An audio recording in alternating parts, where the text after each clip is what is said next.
I call Lynn Pillay. Mr. Speaker, it will come as no surprise that we in Labor are opposed to this bill. And can I say this is another week of shame again for the national government. It's just getting, I mean, it's always bad, but it's going from bad to worse. This is absolutely shocking. And that member over there, that minister, should hang her head in shame about the stuff she is bringing to this House. And she's doing it aided and abetted by her National Party colleagues. I have to say that I'm very disappointed in the Maori Party in terms of supporting this bill. I'm wondering if the member is speaking from a personal perspective or if that's in fact the whole caucus taking that position. I'm sure that time will tell when we see that vote come in. But, Mr. Speaker, this is actually another attack yet again on workers' rights in this country. And on nonsense, says the minister. On nonsense, that's what her policies are all about.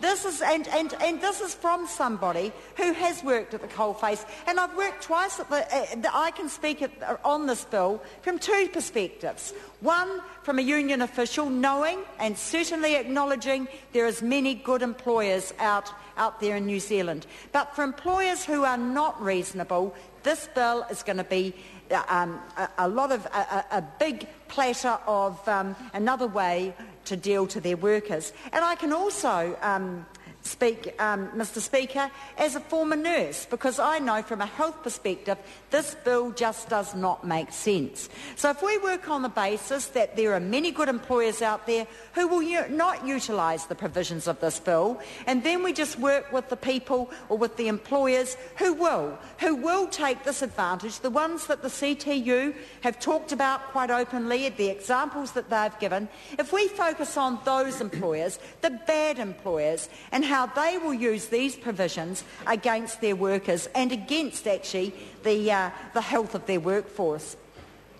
Dealing firstly with the 1 week's annual leave, that it is a very sad situation that under this government, when we look at other countries who have handled the recession in a far better way, who have looked at job creation, who have looked for support, who have looked at workers acquiring skills and therefore upskilling in their job and being able to be in employment, a government who's bereft of those ideas because they're so entrenched of their ways of the 90s of doing things, and that is, don't put money into innovation and development, don't do anything to create jobs or allow people to progress in their jobs. Instead, start trying to cut wages and conditions. That is the mantra from this government. I can see that member over there mentoring away as we speak, and it is so backwards. So let's look at what happens in terms of 4 weeks holiday. Every worker in New Zealand should have 4 weeks holiday. And if this is a government who is committed to families, to people spending more time with their families, because we all know in these times workers are working longer hours. They're working longer hours, and what does that mean? It means less time for leisure, less time for rest, less time for recreation, and less time for spending with their families, with their children.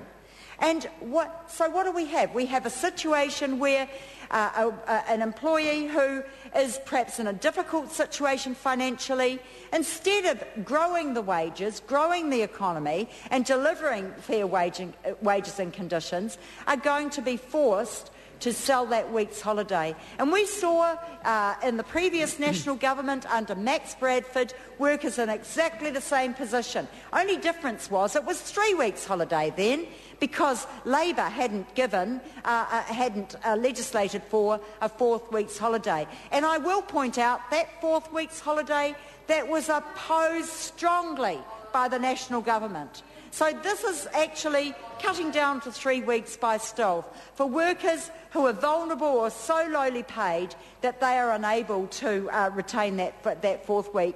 And I will say quite clearly too, Mr. Speaker, that whilst the bill says that it will not be by negotiation, we all know that in certain situations with unscrupulous employers where that power relationship is different, there will be workers who will be forced to give that week up. We all know that. We all know that, and this bill is going to deliver to those to those employers.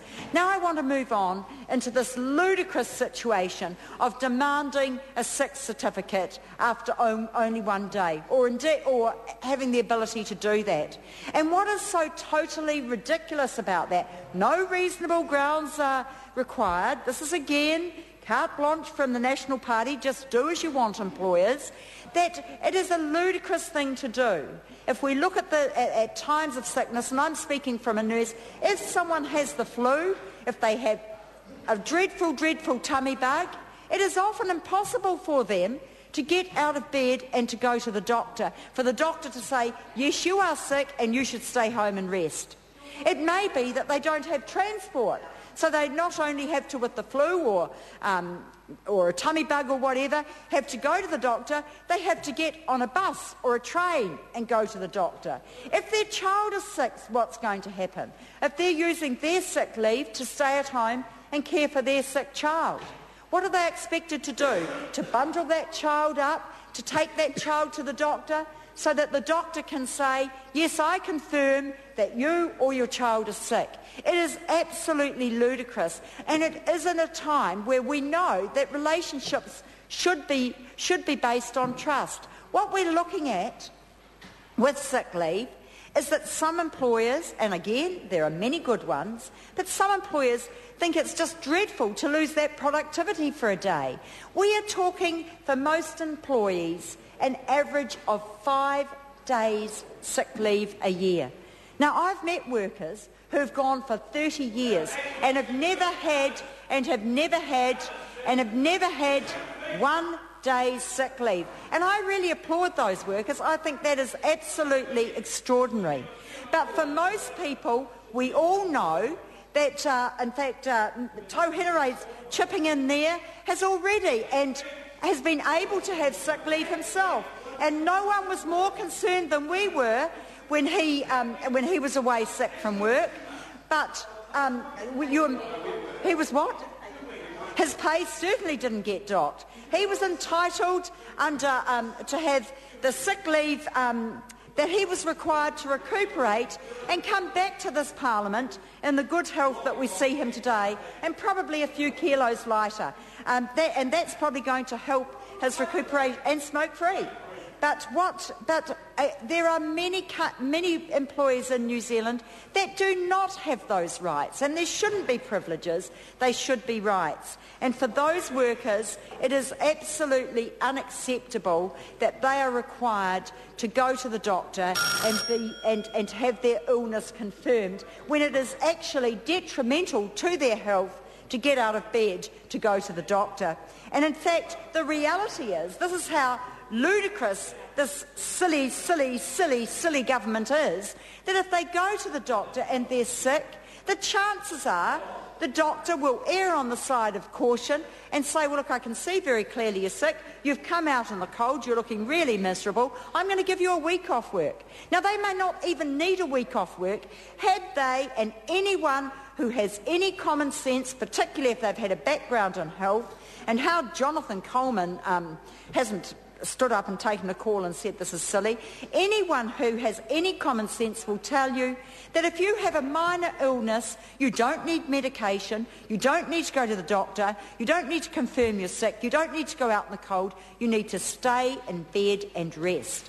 And in fact, this bill actually avoids people doing that. It means that they have to go through a scenario of confirming that they're sick for 1 day, and with no grounds on the employer's part of being reasonable.